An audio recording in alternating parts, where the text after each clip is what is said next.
Foreign. I'm struggling with debt right now. If you get married, we can pay off the debt with the wedding contribution from your spouse's family. You're 18 now. Old enough to marry. Marry Freddie. In other words, I was being told to marry Freddie, an overweight man, all for financial gain. For a moment, it seemed utterly unreasonable. But then I realized I had only two choices: either drown in debt by refusing to marry, or spend my life with Freddie. As these options swirled in my mind, I remembered something: anything to get me out of this house. The story begins over a decade ago. My name is Felicity. Growing up, I was treated terribly by my parents. My father died in a car accident when I was 3.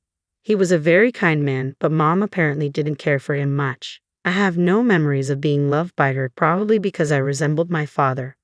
Mom remarried just 6 months after my father's death. According to her, she'd have been involved with my adoptive father even when my father was alive. Mom and my adoptive father, who had betrayed my kind father, treated me horribly. I was treated as if I didn't exist, and my pleas were always ignored. It seemed to get worse after my sister Olivia was born. While Mom and my adoptive father adored Olivia, I was always the outcast. They did give me birthday presents each year, but they were small, pencils or erasers, while Olivia got everything she wanted. Even at Christmas, Santa Claus never visited me. As a child, I often cried alone, hugging my knees, believing Santa didn't come because I was a bad child. During those painful days, something happened. I was 7 years old and a hurricane was pouring heavy rain. Olivia had a fever, and my parents, who doted on her, were in a panic. My adoptive father told me to fetch a sports drink for Olivia. Reluctantly, I ventured out into the torrential rain, wearing a raincoat. My small body struggled against the fierce wind and relentless downpour. Our house was in the countryside, and it took an hour to reach the nearest supermarket on my tiny legs. When I finally arrived, drenched and exhausted, I was horrified to find that I couldn't locate the wallet I thought I had brought. I might have dropped it when the wind knocked me down. Tears welled in my eyes as I considered turning back, but then I heard a voice. Wait a minute. A high school student, who appeared to be my older brother, said kindly, "Are you alone? It's dangerous out here." I burst into tears at his gentle demeanor and explained my situation. Desperately, I told him about my sister's fever and how my parents had sent me out to shop. The older brother seemed to understand my plight. "You don't need to worry about your wallet," he said kindly. "I'll help you with the shopping." He assisted me with all my purchases. Despite losing my wallet and being unable to pay a single dollar, he reassured me not to worry and even gave me the change I needed. He also took me close to home in a taxi. For the first time in a long while, I felt the warmth of kindness from a stranger. "Thank you, big brother," I said from the bottom of my heart as I exited the taxi. His gentle smile left a lasting impression on me. Having endured such a childhood, I turned 18. As a child, I was always constrained by being treated differently from my sister. Now, as an 11th grader, my primary issue was money. Mom and my adoptive father were initially against me going to high school, deeming it a waste of money. But I insisted on continuing my education under the condition that I would contribute $1,000 to the family each month.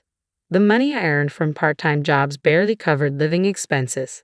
As an 11th grader, I had to balance studying for college entrance exams with my part-time job, and I was constantly busy. Mom and my adoptive father probably wouldn't fund my college education, so I dedicated all my time to working and studying to secure a scholarship.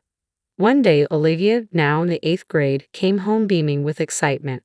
Listen, I got scouted by the entertainment industry." She proudly placed a business card from an entertainment company on the dining table. Mom and my adoptive father were thrilled. "Olivia is so cute," they said. "We're delighted she's been noticed. She has such a sparkle. Having a daughter become a celebrity is amazing. You're nothing like your big sister, but that's just fine." I was always much cuter than my older sister Olivia, yet our parents, who had always looked down on me and showered Olivia with praise, compared us at every opportunity. This time, Olivia arrogantly asked, "You think so too, don't you, big sister?" I replied with a resigned yes, knowing that arguing would only lead to more trouble. Olivia was supposed to join the entertainment industry, but months passed with no word from her. Our parents, initially puzzled by the constant charges for lessons and membership fees, eventually discovered that the entertainment agency was a scam and had vanished, leaving them with a debt of $20,000. While our parents were frantic, I calmly paid my monthly contribution of $1,000 and focused on my studies. I was determined to escape this house by any means necessary. With that goal in mind, I threw myself into my part-time job and studies. A few weeks later, as I came home, I heard an unfamiliar voice coming from the living room.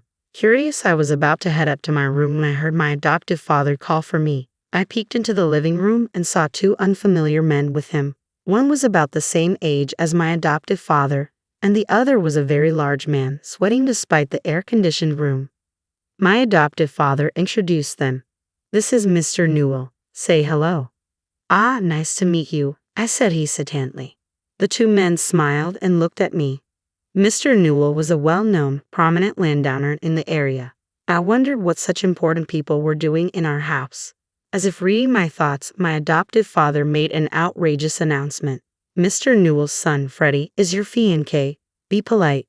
Startled, I raised my voice, prompting my adoptive father to look flustered as he pulled me into the hallway. "What's going on?" I demanded.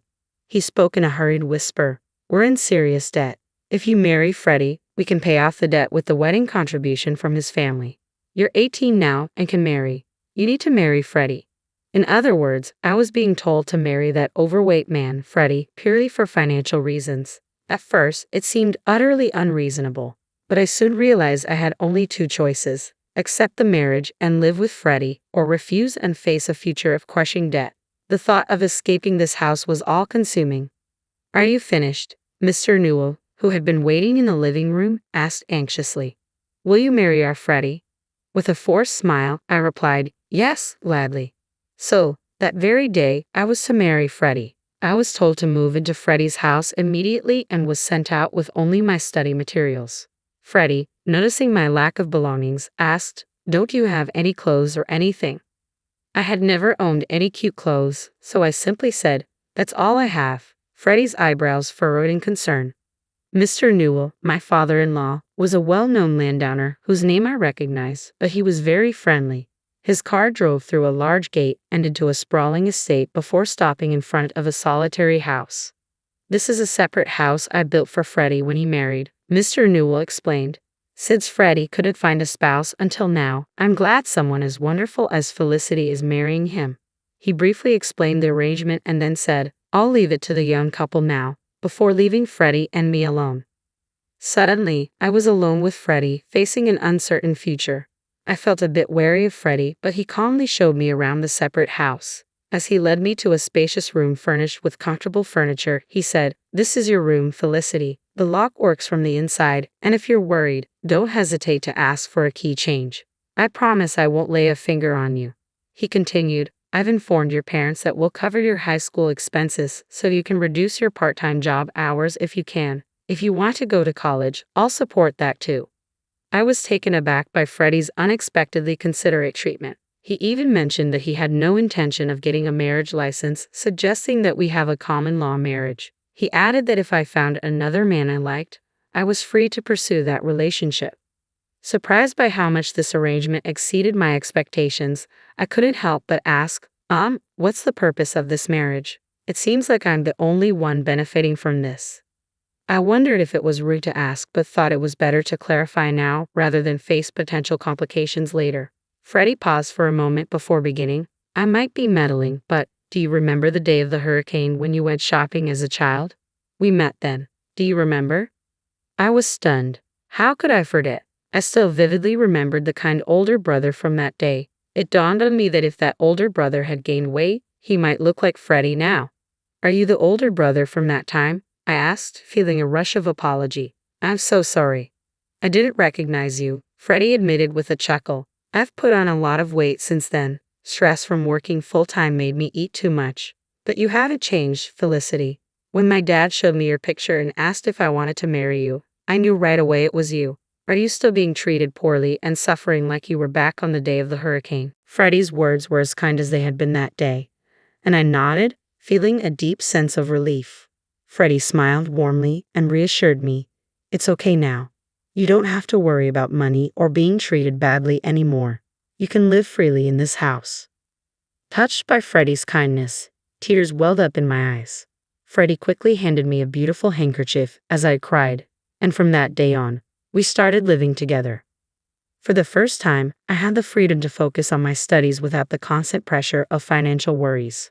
Freddie mentioned he didn't need any living expenses from me, but I decided to contribute $300 anyway, as living for free felt a bit restrictive. With only that small contribution and my allowance, I was able to significantly reduce my part-time job hours. Freddie took the initiative with household chores, and whenever I was busy studying, he would kindly say, "You can go study, I'll take care of this." In the happiest days of my life, Freddie and I grew closer, living like a regular married couple. We enjoyed each other's company, laughing together while watching variety shows and spending holidays out. A few months later, while I was leading this calm and contented life, I received a phone call from my adoptive father. I wondered what he could want now, after having ignored me for so long. I answered the phone with a sinking feeling. "Hello, Felicity, is that you? Mom's in serious trouble." The urgency in my adoptive father's voice took me aback. According to him, Mom had fallen ill and needed immediate surgery. He was asking me to transfer $10,000 to a specified account. Despite the neglect I had endured from Mom throughout my childhood, she was still my mother. I couldn't ignore her in a life-threatening situation. What happened all of a sudden? Which hospital is she at? What kind of illness does she have? I asked, trying to get more details. There was a noticeable hesitation in my adoptive father's voice. Well, it's the hospital, but..." His flustered response set off alarm bells. He couldn't even name the illness, which seemed highly suspicious. "You're lying, aren't you? Enough with these games. Don't call me with such nonsense." "Wait, okay, I admit it. I lied. The truth is, I had an accident recently and I'm being billed $10,000. He explained that he had crashed his car and the person he hit was a dangerous individual. Now he faced $10,000 in repair and medical bills and claimed he couldn't afford it. My irritation with him grew. "You're probably lying again." "It's true this time, I swear." "Please, Felicity, ask Freddie to transfer the $10,000. You're all we have left." I snapped at my adoptive father's desperate plea. "Don't mess with me. I can't believe you called after all this time just to ask for money. Neither you nor Mom ever cared about me, not even once. And now you want me to help you. That's too convenient. No matter what you say, I have no intention of transferring the money. Goodbye." Ignoring his pleas for me to wait, I hung up and blocked the numbers of my adoptive father, Mom, and Olivia. A few weeks later, as I happened to pass by my family's old house, I noticed it was vacant. A gossip-loving neighbor approached me, revealing that the story about hitting a dangerous individual's car was true. According to her, my parents and Olivia had secretly packed their bags and left the house at night. They must have fled and were likely living under the radar now. Living in constant fear must have been incredibly stifling, but I felt a deep sense of relief. Meanwhile, I was living my happiest days.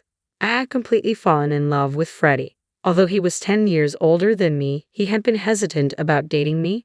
However, my persistent confessions led to us deciding to start dating once I graduated from high school. Freddie even took time off work to attend my graduation ceremony. As Freddie joined me in improving my eating and exercise habits, he slimmed down to his original figure and transformed into a handsome man. My friends were envious when I proudly introduced him as my boyfriend. After graduation, Freddie and I officially registered our marriage. When I expressed my desire to marry him, Freddie agreed, and we submitted the marriage registration. Although it would take some time for the marriage certificate to be issued, we were now officially married, not just in a common law sense. On the way home from the city hall, we held hands for the first time. I laughed at Freddie's adorable shyness, and he said, "Now that you're my wife, Felicity, you can be swayed by any handsome boys you meet in college." I thought I was the only one in love, but it seemed Freddie loved me just as much. I found it so endearing that I burst into laughter. There was no way that could happen. Of all the people I've met, Freddie is the most handsome.